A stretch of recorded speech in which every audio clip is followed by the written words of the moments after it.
Welcome to another episode of Two Man Them Talk Random Recommendations. I'll be your boy Kwame. And I'm your boy Enigma, man. And this is when we get a recommendation that's random. Gonna just jump straight in. It's that new Netflix show starring Stephen Graham, Ashley Walters, and Owen Cooper in his debut role as Jamie. It's the show called Adolescence. From a technical aspect and a directing aspect, this is one of the most well-executed, technically directed shows I've ever seen in my life on TV. And I think that's hands down. We give a lot of props to one-take situations, that we would just mention the Daredevil one take the other day, or the Goodfellas one take when you're going in, and obviously they're iconic. To do a whole episode of one take, I don't know how they pulled it off. And when I mean the one take is, it makes you feel like you are literally, when man gets arrested by Ashley Waters, when Jamie first gets arrested, you feel like you've been arrested. When they go take you into the car. And I was thinking, bruv, when they said it's a continuous one shot, whatever. It's a continuous one shot.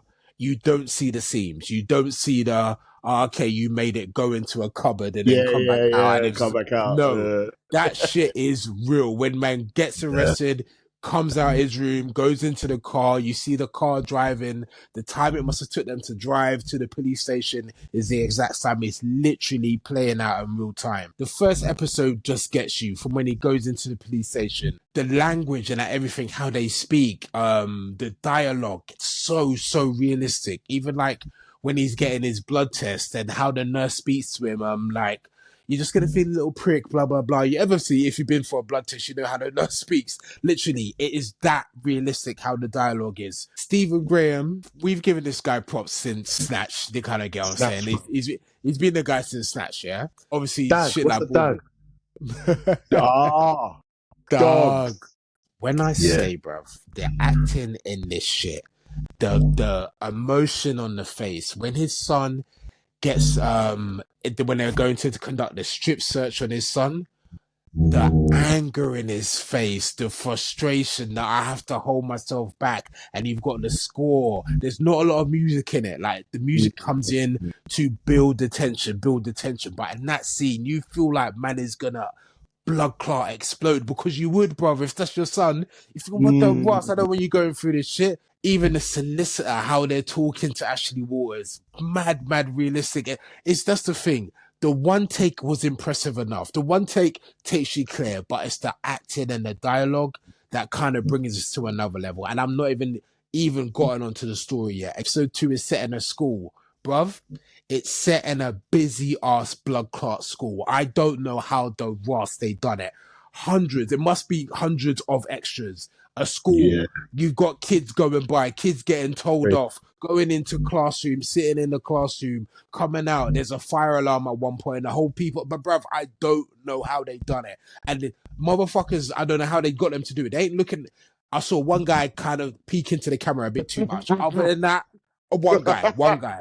Other than that, his brethren, Jamie's brethren that's involved, there's a black one with the glasses. When you see him, his first ever scene, you look like you look up, bro. I saw you. But over to the camera. Sure. Other than that, absolutely flawless. Third episode is more of a one-on-one with Jamie and the psychologist. She's played by Erin Doherty. She look, bruv, it's a one-on-one. It's one of them situations where two people talking in a room, that should not be interesting.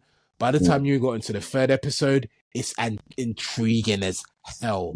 I would say fourth episode, which deals with the family and a bit more of the aftermath. Personally, I can understand why people might think it's a bit anticlimactic, because it's not like the show is not a whodunit. You know what the deal is from the very first episode. From then, it's about how does everyone deal with it and what caused him to do what he done. And that is what it is. And it's not your typical, you're not going to get in the, because it's only 4 episodes, you're not in the 4th episode going to get a who done it. This person was really behind it. The CCTV was doctored. No, it's just a realistic take on what would happen and what could have led to that. And then I have to go to what could have led to that. Obviously, as you know, it mentions the whole Andrew Tate era, the Red Pill era, the Manaverse, how young boys can become, you know, quote unquote incels, and that whole incel culture. It talks about online bullying, how boys might be marginalized or feel so alone because of all the pressure that's in on social media, therefore making you turn to the Andrew Tates of this world, make you turn to the red pill type of way of thinking. And then obviously in the worst case scenario, what's going to happen if you kind of act out on those teachings. It also does a good job of showing how do parents deal with these situations. You think your child is safe when they're sitting in their blood clot room, you got to give them a laptop or whatever for school or a computer for school. You kind of think they're safe, but you don't know what they could be up to. You don't know what they're doing on that YouTube. You don't know what they could be watching at 12:45 when they know that you've gone to sleep on a Sunday. You kind of go and say it's one of them ones. So it's about how do we get there with these individuals, with boys, and just the youth culture and the pressures that's dealing with that could lead to someone committing a murder, and also how would a parent deal in those type of situations. The social commentary, the directing, the acting, first class across the board, absolutely, literally brilliant from top to bottom. Intriguing watch, something you've never seen before. I don't know why it's never been attempted on this level, but it's almost like watching a play. Almost, it has that kind of connotation. Just literally like a theater. Yeah. I watched behind the scenes. I watched the making, and I'm not gonna lie, it's kind of insane still. Like, it literally how it was shot, like a theater performance, like a play. They showed the beginning in the behind the scenes, and they showed when they first go to the house to arrest him and whatnot. And how they shot is insane. Like, they show you the director of photography literally taking the camera off the drone to go into the house, and it's all seamless. You got two guys, because they're showing you how they're doing it behind the scenes, when they're following them up the stairs, when they're going around, how they connect it back to the drone when it needs to be put on the drone. Bruv, the first episode took 13 takes or something like that, because obviously they got to do it all the way through. It's like, you remember like the opening scene of Creed. Remember the opening scene of Creed? The first fight, not opening scene, first fight scene of Creed, which was a one shot. And they had to shoot the entire thing fit like 15 times. They shoot 15 times, pick one of the takes as the main take. So I think they said they shot episode 1 of Adolescence 13 times, and I think they picked take 2. Owen Cooper as Jamie, the main lead boy, his first ever role. But it's just one of them ones. Yeah, first ever role. And it's one of them ones where you see a dude and you're like, okay, you got it, you're talented, you're dope, you're gonna have a future in this industry, because he knocks that one, knocks out of the park. It's almost like it's really him. Fearless performance, dope performance.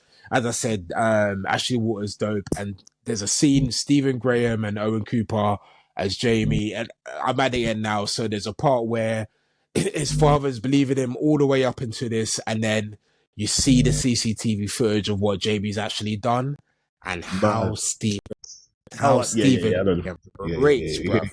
How he breaks, bruv. Bruv. When I mean the emotion, bruv, he's a phenomenal actor, bruv. Literally.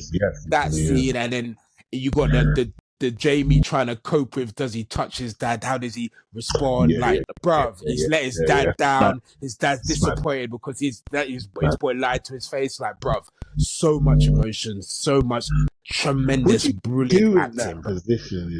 Well, what can you do but hold your hands up, bruv? What can you do, bruv? What do you?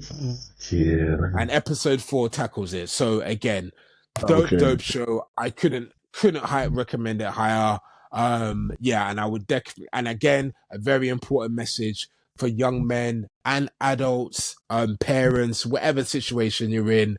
If you have any type of young man in your life, I think this is a very interesting watch, just to think about some of the type of things they may be dealing with in the most extreme measures, man. Some very important message. So dope as well for Stephen Graham. He obviously came up with it there and wrote it. So dope, props to him as well. But yeah, brilliant show, Adolescence. Highly recommend it. That's dope, man. So yes, please check out Adolescence. Amazing show, amazing review right there. Gas me up. Need to go watch that. Dope. Please give us your views in the comments. What did you think? When you saw it? What did you think about the camera work? What did you think about the friggin' performances? All of it. Let us know. Put it down in the comments. Let us know. And I've been your boy Kwame.